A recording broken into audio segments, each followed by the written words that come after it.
Shalom, family. Glory be to God. Blessed be the Lamb. Let's talk politics. Let's talk politics. After all, I'm a little bit of a political animal, as you all know. You know, politics defined is the art and science of government. Let that sink in. The working definition of politic is the art and science of government. Now, on the one side of that coin, you have a situation in theory. When you think science, you should also be thinking theory, as you would if you think chemistry, you would be thinking formula. Okay? That would be the comparison. So, on the other side, we have art. What comes out of one's mind, entertainment, aggrandation, or whatever one wants to call it. Now, you put these two birds together, and maybe it's just me, but it sounds like bullshit. That's what it comes out to be. You have on the one side the theory, and on the one side artistic expression based in an ideology, based in culture, based in indoctrination over decades. Over decades. But we've been watching parties position themselves. Let me just go up the food chain here. The politician practices politics. Here's an example. And they started saying it out loud in 2015 or so, give or take. They were saying that when the politicians are out campaigning, they are in campaign mode. But once they are elected, they are in elected mode. They have become office holder, and they should not be held to the things they said during their campaign trail. That's what they said out loud. In other words, we're going to openly lie to you. We're going to openly lie to you and then to do something totally different if you elect us. At any rate, the politician. But what is it when it gets to the parties themselves? Okay? They also, as organized the group, use politics as a party. As a party. Now, one party positioned itself years ago, decades, let's call it 50 years, as the party of the people. That's what they represented. But then somewhere along the lines, they got stomped by the right, politically, meaning that they lost seats and they were disrespected openly. I watched it all go down. You had the people walking away with the gavel, laughing at them. They did everything but have a fist fight. That same year, what would have saved them is one of the politicians had brought to the floor a bill involving the study of reparations. They needed certain members or a certain number of members of their own party to co-sign it. Do you know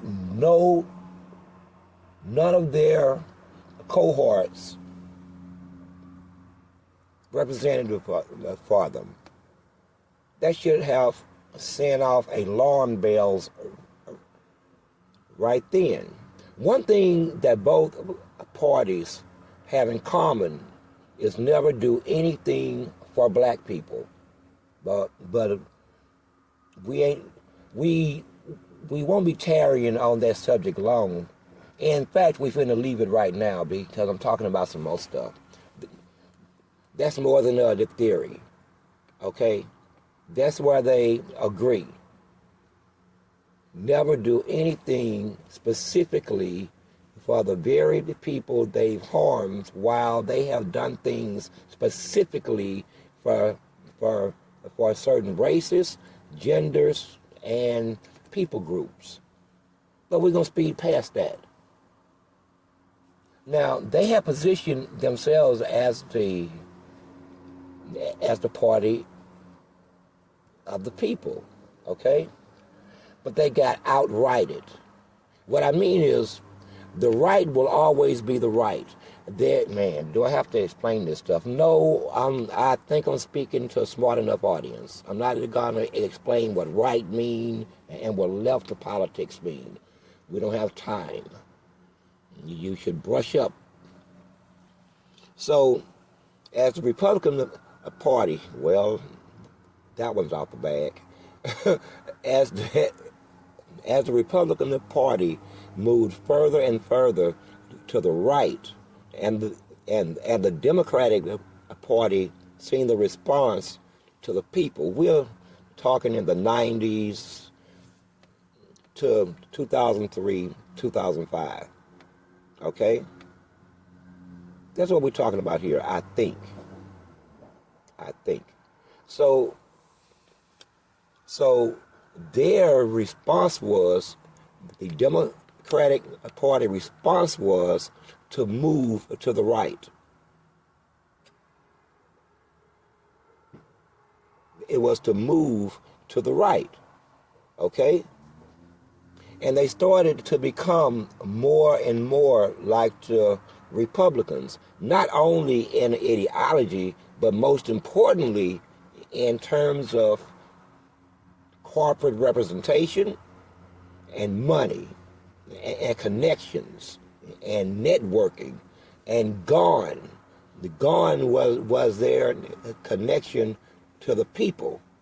They have become as corporate as the Republican Party. In fact, here's a little side note. What rules this country now are carpetbaggers of old. They're no different than the carpetbaggers of old. You see what I'm saying? They're no different than look up the word carpetbagger of old. Money runs the country. As the country speeds towards oligarchy. It's kind of funny to watch because it was foretold. It would collapse under its own weight.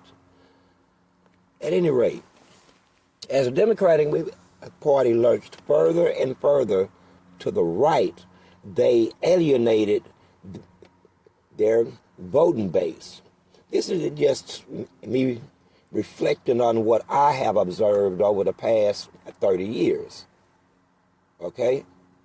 So once they alienated their own base, which would be the working class and the poor, okay, they had to make up for it. That's when they started practicing identity politics along the lines of sexual orientation, gender, race, that type of thing. Even, I should whisper this one, religion. They demanded that the churches become 501c3s and incorporate themselves with boards.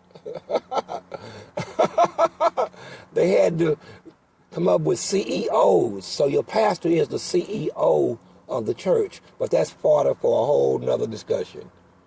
That's fodder for a whole nother discussion. So as we watch the Democratic Party that try to maintain relevancy. I mean, what do they stand for? We know. Wait a minute. What do they stand for? We know they stand for. They say they do. Environmental concerns. They say they stand for women's rights in terms of abortion. They say they stand for equal rights till it get to black men. I only say that because black men was specifically targeted to be left out of the social order and the social structure. Okay? We're going to get, I'm not going to gloss it over. It is what it is. It's how you built it. It's how it is maintained. The funny thing is, they did it with a combination of Bibles and guns. It worked. Oh, and ropes. At any rate, and hound dog. God damn it. My bad. I was slipping. Sometimes I drift and get caught up.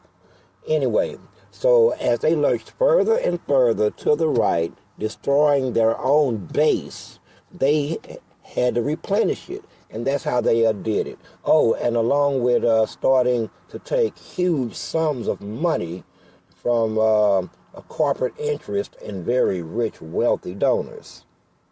Now, we all know at the end of the day that money talks and bullshit walks. In America, there ain't nothing that ain't for sale here. Nothing at all.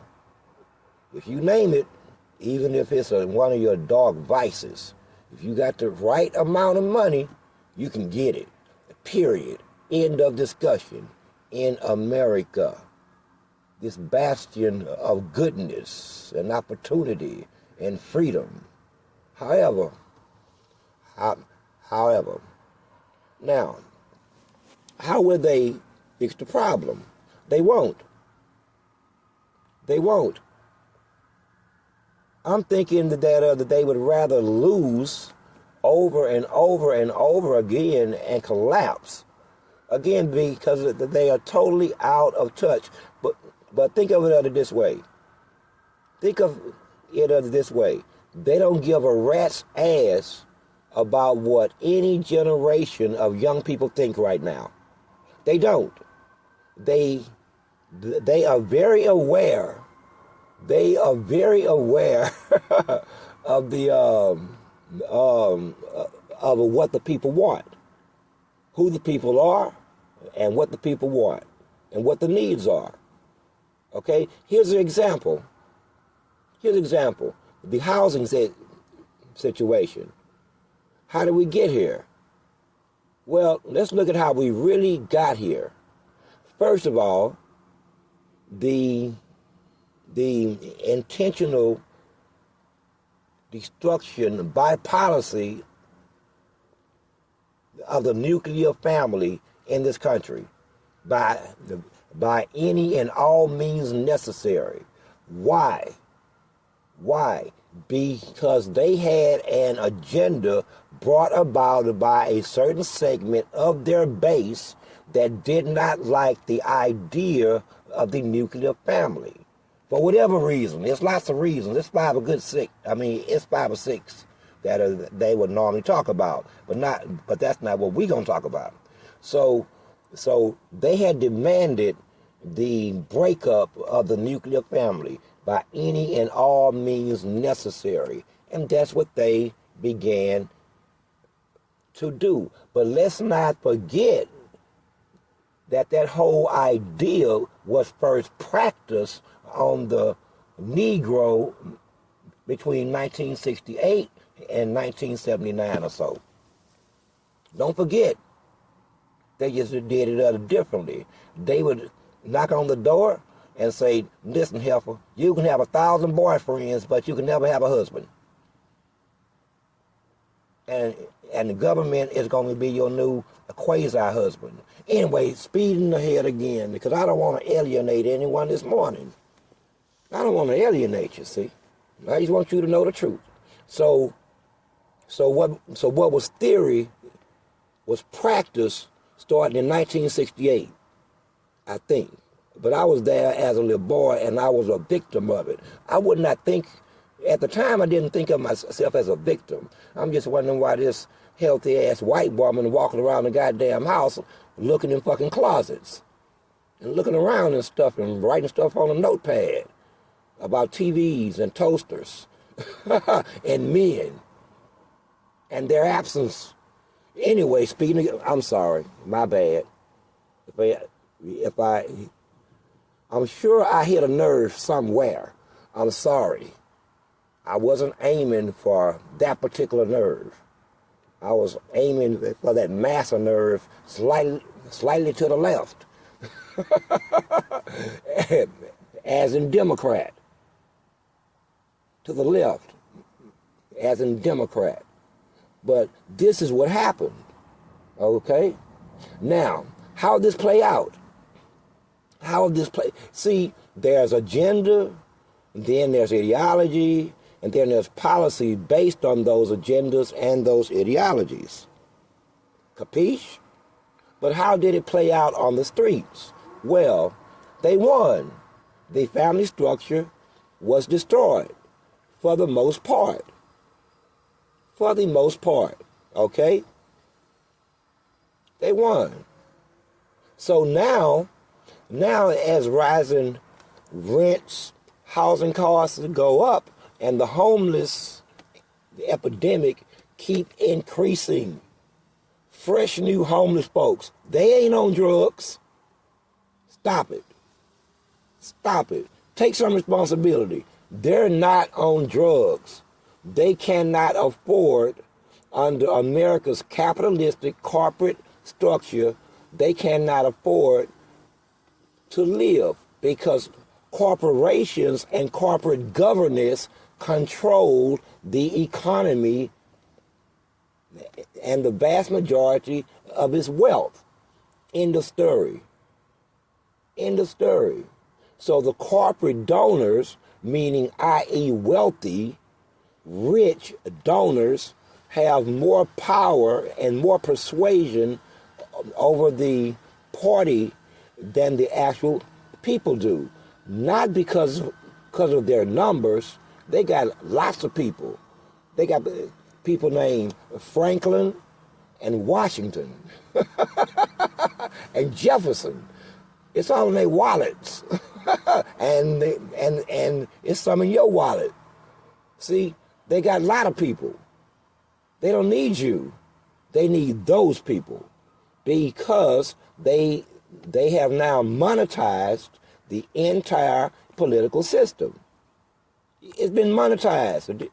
This is freaking capitalism. It was only a matter of time. Once you got past McCain, Feingold, look it up. Educate yourself. Look it up. Once you got past that, McCain, Feingold, it became a bizarre. Bribery became instantaneously synonymous with donations. Okay? Money buy things. There's no such thing as free money. Money has never been free. And no sense of the word free have money ever been free. Money not free today. That money is trapped in my wallet. It cannot escape. Not of its own volition. Okay? And I expected Jefferson or Franklin or whoever it is to be in there in the morning when I wake up, not running across the damn bedroom floor. Talking about he's tired of this shit, of being trapped in the darkness. Nigga, you dead. but at any rate, money has never been free. So they get what they pay for. And what did they pay for? Huh? Corporate control. What has corporate control and corporate governance brought to every facet of our life? Nothing but strife. Nothing but misery. But they kept trying to tell you, starting 35 years ago, government keep growing and growing and growing. New offices, new institutions. Who are these people? Golly, how big is the government? It used to be 800,000. Now it's well over 1 million. They all running their ass around here on guaranteed welfare due to corporate government. Governance. I'm talking about the bureaucracy. The bureaucracy, the government workers. Now, I'm not saying that you don't need government workers. In fact, I'm not saying anything more than what I just said about the government workers, because they're not central to the point that I'm trying to make. The point I'm making is they have now taken control of every facet of your life. Of your life. Period. And all of them are influenced by money. And money gets what it pays for. So how do you fix the system when all of them are engaged in one form of legalized bribery or the other? Ask yourself, how do they go down there and all of them end up millionaires? By making sound investments in the stock market, maybe. Or maybe the housing market. Since when listen, it's not okay that a corporation own a whole neighborhood. One corporation can own 300 houses in the same subdivision. Where is that going? Where we already know. Can't nobody afford nothing. All right? And where is your government doing absolutely nothing because they take money from wealthy corporate real estate donors? You understand that? And since you don't have no money, you ain't got no money. See, not the kind that they desire. They're already rich, but they already always want more money. In the Islamic Hadith, I believe, correct? Before I say it, I apologize. But I'm pretty sure it was the Islamic Hadith. I practiced Islam for 5-6 years. At any rate, speeding by that, it makes this statement. It says that the sons of Adam can have a pile of gold, a hill of gold, but in their hearts they will always yearn for the next pile of gold. They'll always want more. There will never be an end to their lust for money, because money buys power. They don't have to be powerful. No. Money buys power, because you've made power a part of the capitalistic structure, and it can now be bought and sold. Sort of like your justice, which really means just us.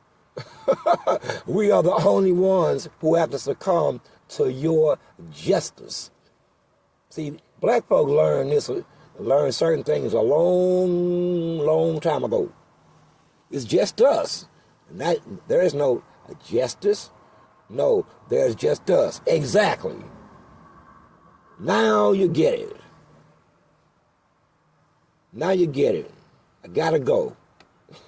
I gotta tell somebody else. Boy, this was a long argument. Whew. I can usually wear their asses down in, man, the 30 minutes or less. This one, 3 hours. It's like he brought a book of arguments. God damn. But anyway, the whole thing is built on a social order. And this is the sad thing. This is the sad thing about it.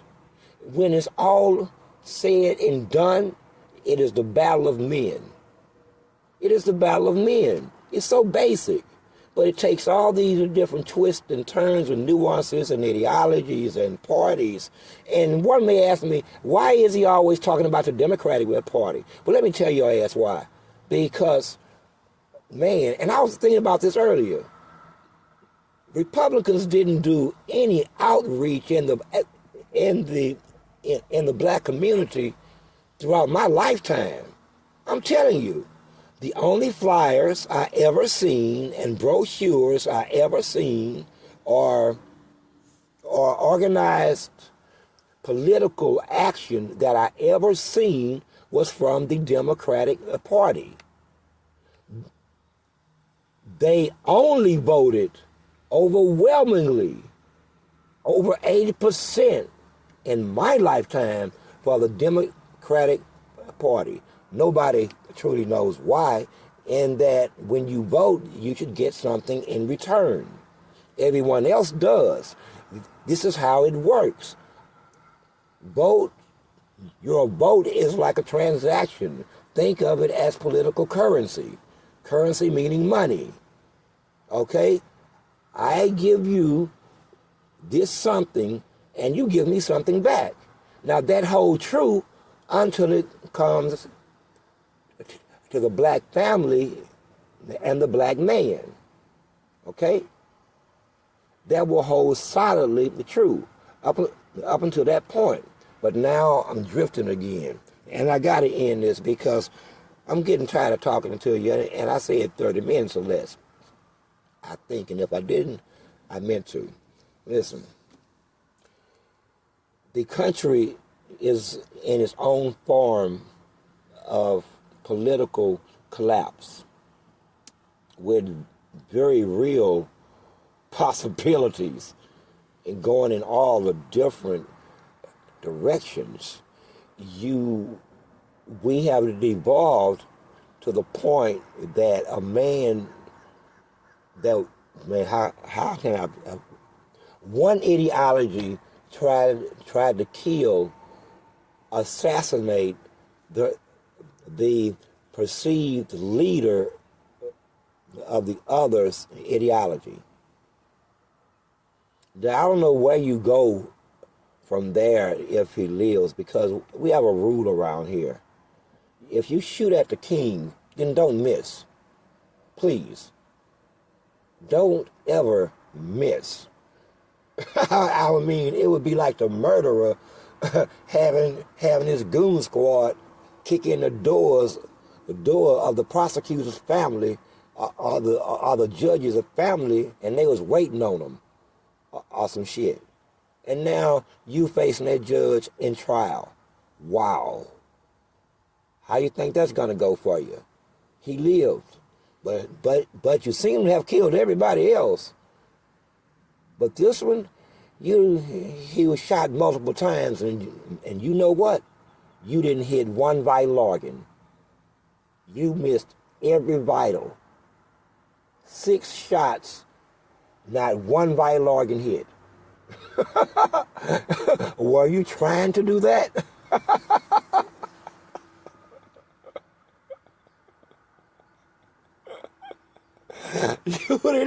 You broke a couple of arteries, and he managed. Now you're in trouble. It would be something like that. It's ridiculous. There's nothing you can do at this point as that party, the Democratic Party, but to organize and listen to their base and not the money. But they will never do that. They will never hear. Here's an example. As the public sentiment turns more and more against Israel, they are still stuck with Israel. Even Israel is stuck with Israel. And by the way, hey, man, how are we going to get these guys back? How does Israel return back to the family of nations? How does it return back to humanity? You tell me how. How does it return back to humanity, to men, to nation states, after it has shown its hand, its capability and its willingness to blow up beepers on strange people's sides? I mean, to kill and maim women and men despite what 90% of the rest of the world thinks. Here's what I would suggest to the rest of the world. Here's how you should greet them. Here's how you should greet them. You ignore them. You should do no trade with them. You should buy nothing from them. You should boycott and not do business with anyone who would dare to trade with them or to accept them. They ought to be removed from every tourist area in the world. The IDF or the Israeli should not be welcomed in any destination in the world. And when you do see them, chase them out your country. Isolate them. They're going to have to grow their own corn, raise their own pork. Uh-oh. You may as well eat some pork, niggas. I mean, when you maim and kill and rape as a cultural factor that has manifested in your military, well then, you so far from God that there's nothing wrong with you eating a pork chop or two. Shit, do your ass a garlic roasted pork roast, as a matter of fact. Now me, I'm not perfect in this, and you know what? But see, I can make the argument that I grew up eating kosher pork. My grandfather them knew how to make the pig that we ate as meat kosher. They put it through a ritual, sir. But damn, I'm just trying to justify the pork I eat. Every now and then I gotta have a slice of bacon, man. I just gotta have it. I just cannot. And so know what I do? I look down at it, and then I don't look at it as I'm eating it. At least I try not to. And I remember, I shouldn't be eating this pork, and I say, well, I gotta have this bacon. Anyway, I gotta go. Eat yourself some pork. You do everything. Listen, there's nothing that you can make kosher at this point. You're trapped in a lie with no escape. You are trapped in a miserable existence. We don't even know why you do what you do anymore. Why are you the destabilizing force in the Middle East? What is wrong with you? But we know what's wrong with you. You go way back, and there was something wrong with your pappydems of thinking. And then you became their pappies, and then had more pappies, and they had babies, and then them babies became more of it. You know, and you just kept growing and growing until you believed it. And I don't mean, I'm not going to besmirch you, but I could. And I have the absolute right because you keep, well, anyway, we're not going to do that this morning. We're not. In fact, we're going to wrap this here up. But understand, you have set the standard. You have set the standard as men. And your standard is one of murder, mayhem, and lies, and what you call politics basically over. At the end of the day, gentlemen, you know what this is really over? Can I just say it out loud? Will anyone be upset with me if I said it out loud? this is, and it's weird as hell, but it seems like it's between black men and white men. That white men seek to dominate black men, and dominating black men is like, nigga, we already dominant. We don't care. It don't even register. You do understand that, right? It doesn't even register. But at the end of the day, that's what this is about. The whole thing, the entire thing. That's what it comes down to. And it really is sad to witness. I'm an outlier. I see what I see, and I call them as I see them. I'm an outlier. This is madness, okay? And it will go on and on and on until something or someone stops it. That's how it is. And the whole system is, in this scenario, is at the point of no return. Even now, we have them discussing crazy and saying some of the craziest things. I heard one of the top Democratic influencers that used to be a politician that's about to run for office again.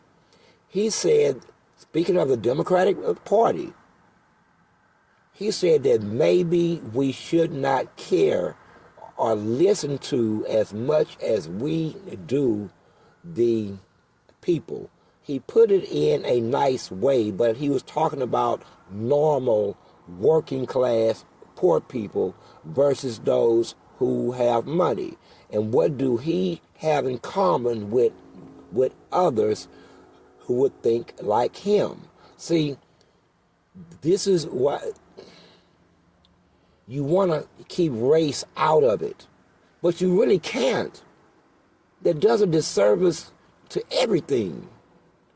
To everything, as if every race is capable of the same thing.